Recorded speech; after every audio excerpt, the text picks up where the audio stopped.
कहाँ लग रहे हो?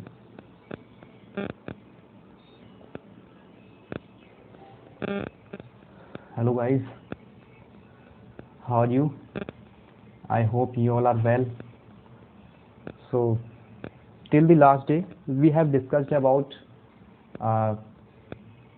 phrase and today we will discuss about sentence. So हम इंग्लिश का बेसिक स्टार्ट कर रहे थे कल से और आज हमने उसका सेकंड पार्ट स्टार्ट किया है। तो देखिए कल तक हमने पढ़ा था क्या पढ़ा था हमने कल तक? फ्रेज तक हमने कल पढ़ा था और आज हम डिस्कस करेंगे सेंटेंस के बारे में। तो जब भी हम इस सेंटेंस के बारे में डिस्कस करते हैं कुछ चीज़ें, तो जब भी हम सेंटेंस को लिखते हैं तो इसका डेफिनेशन कैसे बनेगा? देखिए, meaningful unit of words is called sentence. Meaningful unit of words यानी मीनिंगफुल यूनिट ऑफ वर्ड्स, शब्दों का सही क्रम, शब्दों का समूह ऐसा जिसका क्रम सही हो, वो क्या कहलाता है? हमारा सेंटेंस कहलाता है। ठीक, जब भी हम इसके एग्जाम्पल के बारे में बात करें तो जैसे हमने कहा राम गोज, हमें पता है कि राम जाता है, इसका मीनिंग क्लियर है। लेकिन अगर हम इसी सेंटेंस को ऐसे करके लिख दें कि गोज राम, क्या आप लोग मुझे बता सकते हैं कि सेंटेंस का जो मीनिंग है वो क्लियर हो जाएगा? जी नहीं। कैसे? क्योंकि अगर हम इस राम को और इस गोज को अलग अलग पढ़ दें तो इसका मीनिंग हम नहीं निकाल पाएंगे, तो इसका गलत हो जाएगा। तो इसका मतलब है सेंटेंस हमारा ये होगा, ना कि ये। ठीक है, आगे चलते हैं। तो सेंटेंस के जब भी हम स्ट्रक्चर की बात करें, अब हम किसका? सेंटेंस का स्ट्रक्चर बनाने की कोशिश करेंगे। तो स्ट्रक्चर बनाया हमने यहाँ पे, जैसे स्ट्रक्चर कैसे बनेगा? सबसे पहले हम सब्जेक्ट को यूज करते हैं, ठीक, उसके बाद हम वर्ब को यूज करते हैं और उसके बाद हम ऑब्जेक्ट को यूज करते हैं। ठीक, यहाँ तक ये आप लोग जानते होंगे कि आपने सभी ने 8th क्लास तक या 10th क्लास तक या 12th क्लास तक आपने सभी ने ये चीज़ें सीखी होंगी। सब्जेक्ट, वर्ब, ऑब्जेक्ट, ये हमारा कॉम्बिनेशन होता है स्ट्रक्चर का। किसका? सेंटेंस के स्ट्रक्चर का ये कॉम्बिनेशन होता है। उसके बाद अगर हम बात करें तो इस वर्ब को अगर हम थोड़ा सा डिफाइन करें तो वर्ब जो होती है हमारी, वो दो भागों में मिलकर होती है, बनी होती है। कैसे? एक होती है हमारी हेल्पिंग वर्ब। क्या होती है? Helping verb. दूसरी हमारी होती है मेन वर्ब। दूसरी हमारी क्या होती है जी? Main verb.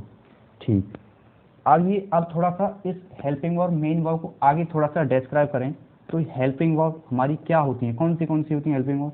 हेल्पिंग वर्ब में आती है हमारी इज, आर, एम।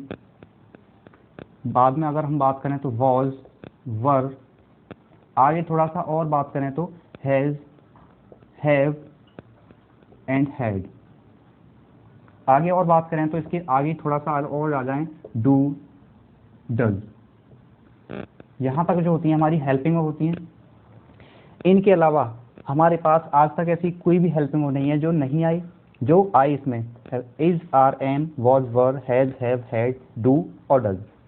यहाँ तक आपको मेरी बात समझ में आई होगी, आई होप। तो इसको थोड़ा रफ कर देते हैं, चलिए।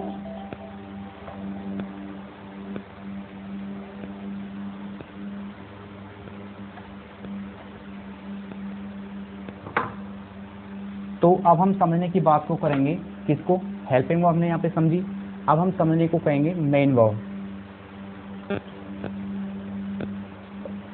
मेन वर्ब, जब भी हम मेन वर्ब की बात करते हैं तो मेन वर्ब में, जब भी हम इस मेन वर्ब की बात करते हैं तो मेन वर्ब में हमारी वर्ब की फर्स्ट फॉर्म ऑफ वर्ब से लेकर के वर्ब की 5th फॉर्म ऑफ वर्ब आती है। वर्ब की 5th फॉर्म ऑफ वर्ब तक आती है। इसमें बीच में अगर हम बात करें तो वर्ब की 2nd फॉर्म, वर्ब की 3rd फॉर्म, वर्ब की 4th फॉर्म, ऐसे करके आती हैं। लेकिन आप लोग कहते होंगे वर्ब की 1st form, 2nd form, verb की 3rd फॉर्म, वर्ब की 4th फॉर्म। ऐसे नहीं, वर्ब की 2nd form, 1st form, 4th form, ऐसे नहीं बोलेंगे। हम इसको ऐसे बोलते हैं, वर्ब की 1st form of verb, 2nd form of verb, 3rd form of verb, 4th form of verb and 5th form of verb. तो इनको थोड़ा सा हम आगे लिख लेते हैं। जैसे हमने लिखा जी गो, हमारे पास एक वर्ब है गो। अगर हम इसको थोड़ा सा डिस्क्राइब करें तो सेकंड फॉर्म ऑफ वर्ब होगी इसकी वेंट। आगे बात करें थर्ड फॉर्म ऑफ वर्ब होगी इसकी गोन। फोर्थ फॉर्म ऑफ होगी गोइंग। आईएनजी फॉर्म जो होती है वो गोइंग यानी फोर्थ फॉर्म ऑफ वर्ब। बात करें फिफ्थ फॉर्म की तो गोज।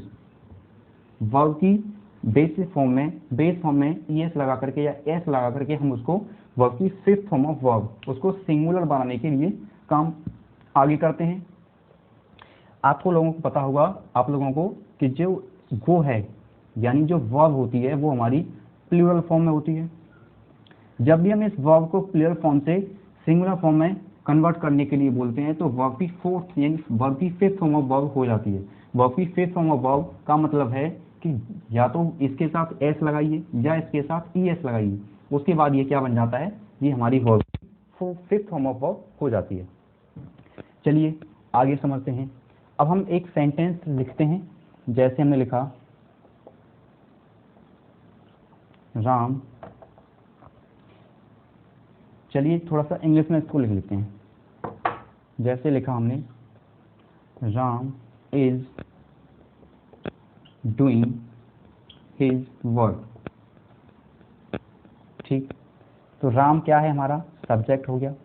इज क्या है हमारा हेल्पिंग वर्ब हो गई, आप लोग यहाँ तक समझ चुके होंगे। डूइंग क्या है हमारा मेन वर्ब हो गई। डूइंग क्या है, ये मेन वर्ब हो गई। और इसके बाद जो भी हमारा जो बचता है वो क्या है हमारा ऑब्जेक्ट। क्या है वो, ऑब्जेक्ट को कहने की बात करेंगे। यहाँ तक आप लोगों की समझ में आया होगा। चलिए थोड़ा सा इसे और रफ कर लेते हैं। तो इसके बाद अब हम समझेंगे, हमने वर्ब समझा, सब्जेक्ट समझा क्या होता है, थोड़ा सा और आगे अगर हम समझें तो बात करते हैं ऑब्जेक्ट की। जब भी हम इस ऑब्जेक्ट यानी इस ऑब्जेक्ट की बात करते हैं तो हमारे पास दो चीजें निकल करके आती हैं। जैसे हमने बोला एक होता है हमारा डायरेक्ट ऑब्जेक्ट और दूसरा होता है हमारा इनडायरेक्ट ऑब्जेक्ट।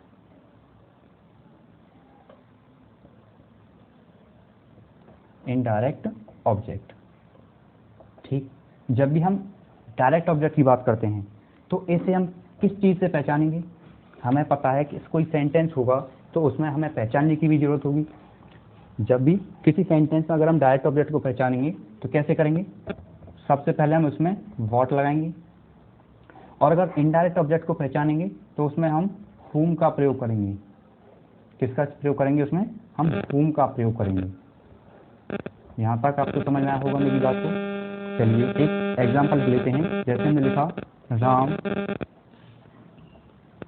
गेव मी ए पेन, तो ये हो गया सब्जेक्ट, ये हो गया वर्ब, ये हो गया हमारा।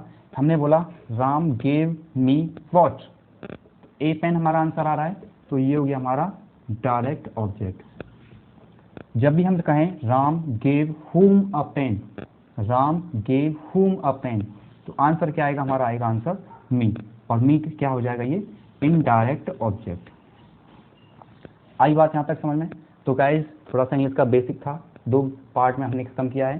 तो आगे से हम इसका पार्ट 3 जब भी लेके आएंगे तो उसमें पार्ट्स ऑफ स्पीच के बारे में आगे बढ़ाएंगे बात को। तो बस थैंक यू, हमारे चैनल को सब्सक्राइब कीजिए और लाइक कीजिए।